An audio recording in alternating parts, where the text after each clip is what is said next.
Welcome to The Explainer. We often talk about building a life of faith, but what does that actually look like? Today, we're grabbing the hard hats and rolling out the blueprints, using some incredible insights from the You Need Faith in Jesus team to see how we can build a character that truly honors God, one piece at a time. So, that brings us to the big question, right? How in the world do you build a life of faith? Where do you even start with a project that massive? It can feel a little intimidating, but the best part is, you're not showing up to an empty construction site. Not at all. You see, any good build starts with a rock-solid foundation. And when it comes to building godly character, the foundation has already been poured perfectly. Not only that, but all the materials have been delivered right to the job site. So the first step isn't about what we have to do, but about seeing what God has already done for us. That's the amazing truth of it. You're not starting from scratch, scrambling for tools or supplies. The divine architect has already handed you everything: the plans, the power, the materials, everything you could possibly need to get this job done right. And this verse from 2 Peter just lays it all out for us. It completely flips the script. It shows that spiritual growth isn't something we have to strain and struggle to achieve on our own. No, it says we've already been given all things for life and godliness through His divine power. We're already equipped. So what are these materials He's given us? Well, think of it this way. That precious faiths, that's the concrete foundation itself.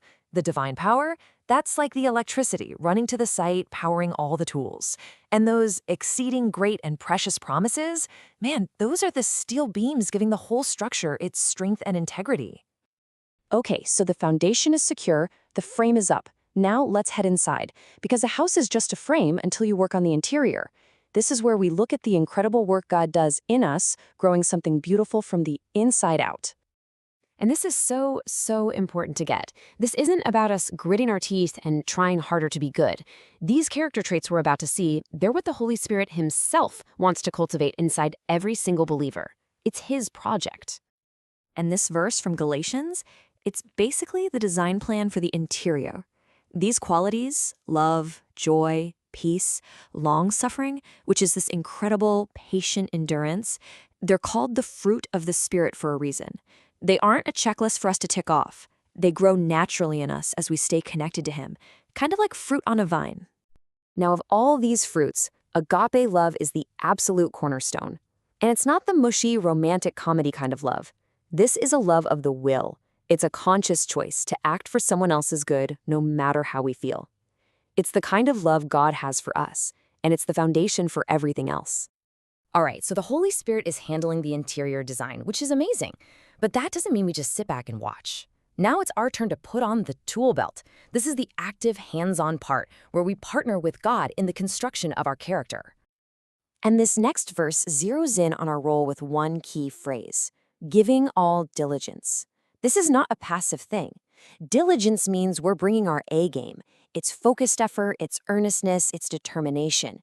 It's the polar opposite of being lazy or just letting things happen in our faith. We are called to be active builders. Peter gives us this super practical step-by-step process. Notice that word add. We start with faith as our foundation, and then we intentionally, diligently add to it. We add virtue, which is like moral excellence in action. Then practical knowledge of God. Then temperance, that's self-control. Then patience, godliness, brotherly kindness, and it all culminates in charity, that agape love for everyone. You can see how each one builds on the one before it. So here's the bottom line, the beautiful partnership of it all. Just look at this. On one side, you have the inner fruit that the Holy Spirit grows in you, things like love, joy, and peace. And on the other side, you have the character qualities that you diligently add through your choices and actions, things like virtue, knowledge, and patience. It's God's work and our work coming together. It's a divine collaboration. So why all this effort? Why do we need to be so diligent? What's the point of all this spiritual construction? Well, the Bible is very clear about the payoff. There are some incredible, motivating rewards that come from building well. And these rewards are just fantastic. When you build with diligence, your life will be fruitful and effective, not empty. You'll gain spiritual sight, a clarity to see things the way God does. You'll have this deep assurance and stability in your faith, so you won't be easily shaken. And the ultimate reward? A rich, triumphant welcome into heaven. Wow. And Peter's final words in his letter really bring this whole idea home. The command is so simple yet so profound.